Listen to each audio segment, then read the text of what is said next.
天长三奇引玄机，地开八门现奇谋，遁而不出谓之常，假冠天下君难见。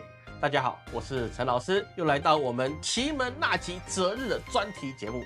这个节目我们做了第3年了，很多朋友都因此所愿圆满。当然，也有很多的朋友，他过了半年才知道，当时用了这个日课，反而错失了一些机会。那这个机会到后面可能半年以后才发现错失了这个机会反而是他救他一命的一个误会，因为这个机会后面出了问题，或是它本身就是一个诈骗。这里老师说明一下，奇门遁甲的力量它的原理其实并不困难蛮容易去理解的。它就是透过时间跟空间的力量来获取我们所需要的资源。我们举个例子来说假设我们要去采集这个养颜美容的丝瓜水这个太太小姐都可以用很漂亮的丝瓜水，擦了就皮肤就变好。采丝瓜水你就不能挑这日正当中的时候，因为那个时候你采不到。为什么？因为它的时间不对。我们喜欢吃西瓜，西瓜消暑解渴，但是你不能够在江南水乡那边去种植西瓜，因为空间不对。整体来说我们的奇门遁甲它的盘面数其实是比较少的，它总共加起来才1000多个变化的盘面，并不多，但是它的规矩很多那说到奇门遁甲，有人看过什么火影忍者还是什么的，也知道它有开8门。哪8门呢？8门也很简单，就是休门、生门、伤门、度门、景门、死门、金门、开门。这个8个门呢，其实没有很多，但是这里面如果真的要去计较，它的每一扇门里面都会在隐含另外一扇门。举一个例子来说我们的奇门里面会有年盘、月盘、日盘以及时盘，所以说盘中有盘。简单来说，就像保险箱你要开锁一样，你面对的不是只有一个齿轮盘的开锁，而是你要很多个齿子进去，然后转一下，同时开了很多扇门。因为生门后面可能是死门，死门里面可能就是开门，开门后面可能又是伤门。所以说奇门之所以它是困难，但是它的原理简单，原因就是因为你的思维逻辑够不够缜密，还有说你的空间逻辑有没有天赋。这个东西说真的，天赋在奇门面前是非常重要的一个元素，因为你没有天赋真的会很难学会。而即使你学会抓到不同的门，里面还有不同的时间所造成的一些质变，例如会产生什么6仪吉刑白虎仓皇朱雀落水青龙逃走之类等等的不同的吉凶质变，更不用说什么五不遇时或者是你这个是门克或是你的星克等等之类的。所以说它的变化是在里面的星不只是门里面的星也是有的。而我们也知道过去的专题节目有讲过我们奇门遁甲最主要在以前是用在战场之上，比如是说黄帝战蚩尤，他用的也是奇门遁甲。那这个东西你要在用的时候很少人在奇门这个项目里面你每一个都精通。我相信连轩辕皇帝他都做不到，他每个有特殊的不一样。怎么样不一样呢？我们举个例子来说，三国时代的诸葛亮他的八阵图江流石不转，一横石吞吴。为什么江流石不转，一横石吞吴呢？就是因为诸葛孔明他擅长使用的奇门遁甲是善守不善攻。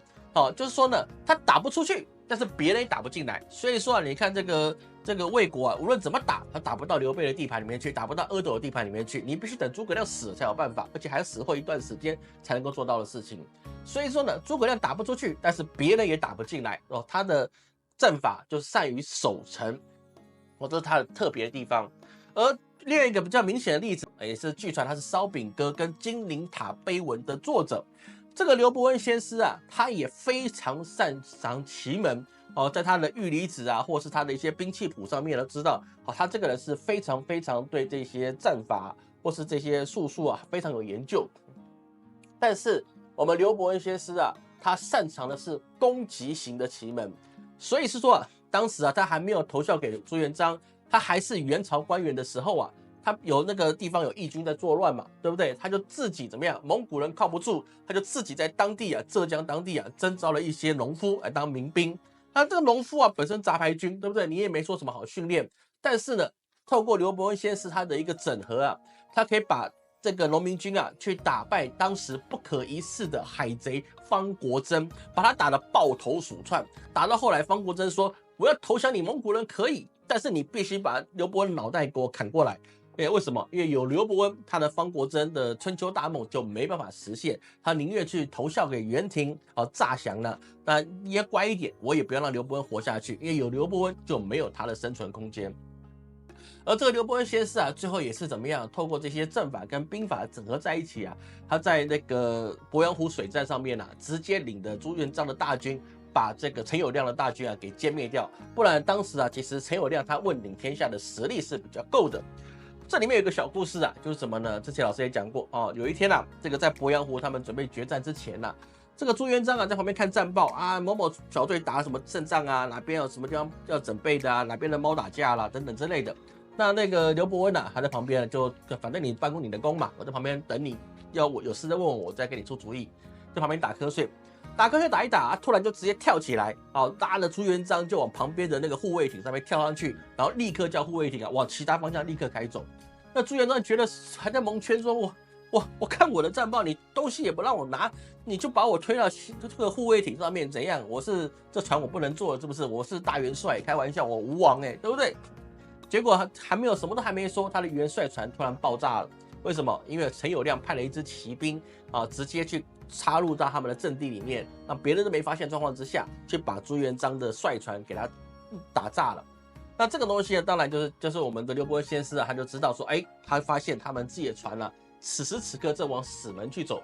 那死门去走，那就有可能被人家偷袭，所以说他立刻调转的他的航向，来不及用大船你要转斗啊，干嘛来不及，直接跳到护卫船，轻车熟路的直接往生门去跑，所以说就没有被打败了。然后这个东西啊，在历史上其实是有记录的。所以说奇门遁甲它的用途不一样你有的是善攻，有的是善守，有的是什么？有的擅长纳贵，有的是擅长纳财。那老师擅长什么东西呢？打仗嘛，轮不到我，对不对？所以说呢，这主攻我也不用，那我那要不要守呢？这个东西也轮不到我，说攻守都轮不到我，那我就负责让大家好运。所以说呢，纳吉这件事情啊，是老师比较擅长的就其他两个东西我就没那么厉害。当然奇门有三个诀窍，就是法奇门、术奇门跟术奇门，就是法术奇门。那这个东西啊，其实都有沾到了，但是你实际上你要说多强也很难了，因为奇门这个学问是很深的，好吗？所以是说老师今天跟各位提供的这些日课就是老师已经选过了你只要按照老师的方法去做，那么重要的几个要点你必须要知道。第一个就是你在哪里出发都可以，我叫你往哪里出发，你就往那个方向出发，但是你的出发地点不一定要是你家你在哪里都可以出发。有人说老师我北边就是海了，我怎么出发？或是我南方我就是峭壁了，我怎么办呢？这我没办法做没办法做，当然可以你房子你走不了，那你就自己换个地方出发嘛，对不对？所以说出发点它没有计较，你在哪里出发都可以，但是呢，你必须在出发地至少待2个小时后你再出发。为什么呢？因为我们人体的能量会慢慢在一个地方对当地的环境去充能这个老师之前讲过相信很多都是老朋友都知道。所以说我们待满2个小时之后这个环境才能够把我们的什么能量去蕴含起来，那我们移动的时候才会有这个动力去使用这个方位的能量。那第二个就是什么呢？我们出发的时候比如说我们往西走，我们现在又不是农业时代，对不对？往西走就是农业时代，你还有大树你还有大巨石你是不可能一条路直直走下去然后都不会变，对不对？还是会有一些要左转右转前转后转的，那没有问题。你出发的时间，你的目的地在那个我给你指定的方位就可以了你不用去管是说你路上要左转右转，或是单行道双向道都没有关系，你只要朝着我给你设定的地点去走，那就可以了那个就从停红绿灯那些都没有关系这个确定要注意的。但是你在行进过程之中你最好你不要开导航，因为开导航你就会分心看导航，我怕影响到你的一个太极圈。那么第二个很重要的地方是什么呢？就是你不要说话跟你一起出发的你不要去聊天，你也不要唱歌很开心那边唱歌，就是有路边人跟你去搭话，那个谁你不要去理他你只要一开始跟他对话，这个局就破了，这局就破了这个得重来一次但是我们时间有限，你重来一次嘛，我今天给各位3天，第1天破了那选第2天，第2天破选第3天，第3天也破了怎么办？那就凉拌炒鸡蛋1斤2块半，我没有办法这个我不会再给你第4天，那不可能，好吗？所以说呢，有人跟你搭话，你不能理，那就是你不能接电话，你也不要去看手表。还有就是说呢，第4个就是怎样呢？你就是不要怎样吃东西或喝水啊，这些都不要。简单来说啊，这1、2、3点都是一样的意思，就是除了前往目的地这个行走的行为或者开车、骑车的行为之外，你都不能去做。这样基本上你都可以使用到这个奇门纳吉的效果，它一定会有效。没效果只有3个可能，第1个就是你做错了。第2个就是你没做对，第3个你还是错了啊！除了这3个问题之外，都不会有问题。这个奇门纳吉，它必须遵守的就是在你对的时间，往对的方向去出发，然后一路上想对的事情，最终到抵达你的目的地的目标。中途你只要接电话、刷手机、看手表、跟路人打招呼、买饮料，甚至是跟一起出发的人去聊天、吃东西等等之类的，任何跟行走没有必要的关系的事情，都会破坏这个奇门的力量。因为奇门它刚才讲到了，就是我们站在兵法上去使用。那么你在行军的时候，一定是用骑兵哦，你骑兵就才能够突击嘛，对不对？所以不可能你边行军的时候边喊杀，不可能嘛，对不对？你当然就是安安静静的，对不对？你就赶快冲过去，然后给敌人出其一个意外的一个攻击。所以说你就不能够出声音，不能够吃吃喝喝啊，打打闹闹都不行，这样你才能够获得完整的奇门效果。听起来很容易，做起来我告诉你是有困难的。所以说有些人他就是没有做到，还问老师为什么我只是小朋友跟我讲话一下就不行吗？对，不行。啊，电话或者 LINE 或者微信想一下，我看一下也不行吗？对，不行。按照这么严格，有没有简单一点？不行，就是这么简单。不行就不行，可以就可以。你跟我商量没有用，我又不规矩又不是我定的，你跟我去撸也没有用，说你都没有达到，但是可不可以再给你一天？这个也不行，好不好？很多事情不行就是不行，没有办法，好吗？好，那我们来看了我们第一个日期就在2025年的1月31日的酉时啊，适合的用的就是你在做贸易或是开店面做业务的朋友，在你当地时间的晚上5点到7点啊，我们最好是计算一下地球偏移的角度啊，还有一些时差的问题，你抓晚上6点出门。心里一直想着我自己的生意、店面、业务啊等等一切都很赚钱，客户一直下订单，其他都不要想哦，专心的一直想这个画面，而且认为我现在都已经达成了，我现在超开心，你看我刚刚赚了多少钱哦，生意多么爆棚等等之类的啊，怀着这样子的心态啊，一直往北边走2公里。然后呢，抵达目的地之后啊，你可以休息15分钟，喝个水啊，吃个点心，你就可以离开了。所以这个就是为什么我们在原来的地方要2个小时，因为你的能量累积够了之后，你再用自己的思想把你的能量变成你的一个奇门的力量，跟它呼应之后啊，这个事情就可以成真，好吧？这个可以成真，不要去想一些奇奇怪怪的东西哈。我叫你想什么你就想什么，如果你分心了，那是你的问题，那不是我的问题。我已经告诉你制胜的方法了，你不要跟我商量，老师，我只是想家里很烦，我想一下家里事情可不可以？可以，你去想啊，你只是奇门效果打折或是没效而已啊，就这么简单啊。那怎么知道有没有用呢？其实，在路途中啊，如果你有看到小动物打架，或是看到路边有人聊天，那么基本上这个力量对你来说就是比较强大的。那没有看到会不会等于它没有效啊？没看到是不影响的，看到的效果代表说它是会有具现化的现实让你知道。所以说你看到了，你也不要跟你一起出发的说，你看，陈老师说的东西出现了。就有我们过去几年都有朋友说啊，你看，陈老师说的穿白色衣服的人出现了啊，你看，那有孕妇在走，其他以前都没看到，不要你这样讲，你等于没有出发了，好吗？或是他力量会减弱，好吗？这个是很重要的一个事情你看到当做没有看到，继续往北走。那这个日子它有一个力量叫做水火既济，有火有炉，可得万事顺利之象。那么接下来我们看一下第二个日子，在阳历的2月1日的晚上7点到9点啊，这是戌时。那一样呢，我们抓中间值晚上的8点，我们还是继续往北走2公里，骑车、开车、走路都可以，骑小电驴也可以。这个日课的力量是用我们奇门中的乙奇来推动我们财运的力量，所以还又称为乙奇顺遂。而它不止顺遂还可以把我们身上的一些凶星跟煞星甩出去，它是一个巨大齿轮的力量。所以在路途中你可以脑中强烈的想你的目标，而且要觉得你已经达成这个目标，让你的能量变得强大。无论是生意兴隆、升官发财、股票大涨、业绩爆棚这个都可以去想，你想什么吉利都可以，只要你不想去伤害他人都行。这个日课很不错，所以你的愿力不但要强大，而且要具体化，而且纯粹，让一路自己都感觉我已经把这个愿望已经达成了，那么这个力量就可以怎么样，一直吸收方位的力量而成长，那么就可以得到这个非常强大的以其顺利的力量。而路上，如果你有看到小动物打架有人路边聊天，或是有女性穿米白色的衣服，或是看到一个老人家拄着拐杖在走路，都算是强化这个方位的力量显现。记得看到就看到，不要去说话或做其他的行动。这个日课是强大而且是缓发的力量，它会在一段时间之后一直不断的涌现力量产生，是一个有力而且长期的奇门的效果。因为巨轮它转动的速度刚开始会比较慢，但是它越转越快，越转越快，越转越快，越到后面它给的力量是越多的重点是你有没有开始去推这个巨轮这个很重要。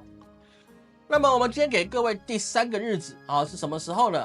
就过完年蛮久了，就是在阳历的2月8日的晚上7点到9点，一样是虚时，我们一样抓晚上8点你当地的时间，不要换成老师在台北的时间。一样继续往北走2公里。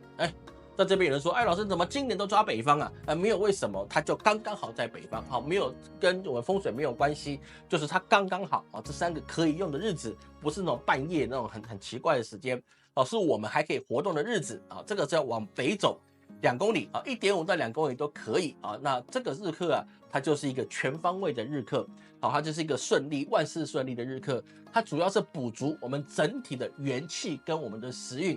你想要什么好，你就想着什么。你想要家庭和顺身体健康，或是万事顺利，或是你生意兴隆，或者你财源广进，都可以，你都可以获得它的补充。这样我们可以得到确实而且长期的这个日课，一直不断补充给我们的时运跟力量。这个日课除了是说我们自己想要的愿望，它还会额外补充我们的财运。所以你想到财就是财运加财运，如果你想到事业就事业加财运，你想要贵人就是贵人加财运，你想要家庭和顺就是和顺加财运。所以说你想什么加什么，附带一个财运给你，有没有？这个日课是很不错的，不好选，但是老师选给各位，好吗？好嘛，那么这个以上就是我们3个今年给各位挑的奇门纳吉的日子。这个奇门遁甲就是老师自己，如果我遇到大事要去处理的时候，偶尔也会去使用。那为什么陈老师自己不常使用呢？人家说你这个算命做风水，你自己做个皇帝风水，你自己用个奇门你就发大财了。这是可以达到的事情，但是老师不能够这么做这个不是怕报应。老师给各位这些奇门的力量，你可以放心的去取得，你不用担心报应，你也不用担心你得到了要还回去。我今天敢给各位的就是不会让各位受伤的东西我敢给你就是你不会受伤，好吧？这个明白的跟你讲，因为它是对的时间做对的事情，所以说你只是不是在想我要去报仇雪恨或者是我要去怎么样呢？去伤害别人。都没问题，因为他这个日课用的就是正面的力量。你要去用仇恨，要去伤人也是有其他门可以用。因为我们刚才讲到的它里面有伤门跟死门对不对？我们就可能可以在有其他的目标的时候，我们去做这件事情。比如说以前猎人打猎的时候，他就会走伤门有些人他就会用这个方法去做。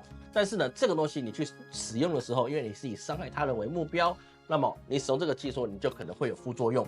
但是老师给各位的是吉利的方向，你想的都是好的事情，那你不会卖一个那个以伪杂真的东西给客人吧？如果有，那就是你的错，你本来就不对了。所以说，你只要不伤害他人，你要想到正面的事情，基本上这个力量是让你无偿可以获得好运，你不用付出，你就可以得到。这个事情能不能？当然能。太阳光照射给我们，他有跟我收钱吗？也没有。各位懂老师的意思吗？这是宇宙穹苍的力量。好，那这个是不用担心这个问题的。那为什么老师自己不会常用？那是因为老师必须要避免我自己个人，我陈某人的贪婪之心不会因此而不断成长。讲个简单的例子老师几十年的拜师学艺，我到现在我还在拜师。别以为我陈老师我好像还很会算，没有，我到现在我还要继续拜师学艺，学习的路是没有终止的。所以说，老师学到了很多可以堪称人生开挂的技术。但如果老师自己就依靠这个开挂的技术，那么我自己的心就会被更多的贪嗔痴所填满。因为任何人，包含我自己本人也是一样，我要得到了，我只会既要又要，我只会要的更多，我的整个贪念会欲壑难填。而老师本人就不是什么好人，我就是一个贪财好色之人。你找我算命，我是一定要跟你收钱的。我娶老婆，她就是要漂亮的，这么简单，对不对？那很正常。我贪财好色，我怎么不娶丑的？是不是？我就娶美丽的，对不对？我老婆多漂亮，是不是？所以说啊，如果我不约束自己，然后不去使用这些开挂的技能，那么我就会产生了一个贪念，我不会把这个技术让给后代子孙，因为好的东西我自己留着，我给你好了，那怎么办呢？你跟我一样好，我就会有那种参差心在这心里面就不好了，只会想自己得到所有的好处。那么也不用想给各位这些好日子去使用，为什么？因为我执的贪念啊，会把我自己的灵魂都被自己所吞没了。这个啊，老师之前有很多的师兄啊、师叔啊、师伯啊、历代这些前辈啊，很多人都没有办法在奇门这个或是其他的开挂的技术里面翻过身来，反而堕入到了恶鬼道，畜生到恶鬼道，甚至无间地狱都有。为什么？因为你自己的贪，把你自己陷入了这种无间的地狱里面去。会有的，但是请放心，老师给各位的，你不会有这个问题。是我们持这种术的人啊，持这种道跟术的人，那么我们才会有这样子的这自己害自己的心魔的问题。所以各位不用担心哦。给大家1年用1次，也不会多给啊。你付钱要我帮你找额外的日课，你也不行啊，我不同意，好吧？别的老师我不知道，我是不会理你的。老师是很喜欢贪财，很喜欢赚钱的。但是我乐道而不安贫，就是说我爱钱，但是呢，我有底线的，我的规矩就是规矩，哎，这样懂不懂？所以说啊，这个各位请放心使用，好用好这个东西，你就可以顺风顺水，好运下去。记得老师给你了，你有没有照着做啊？那就是看你自己了。感谢各位今天的收看，最后祝大家在岁次乙巳年都能够风生水起，鲤鱼跃龙门，什么都顺利，事事都如意。我是陈老师，我们下次见。Nice.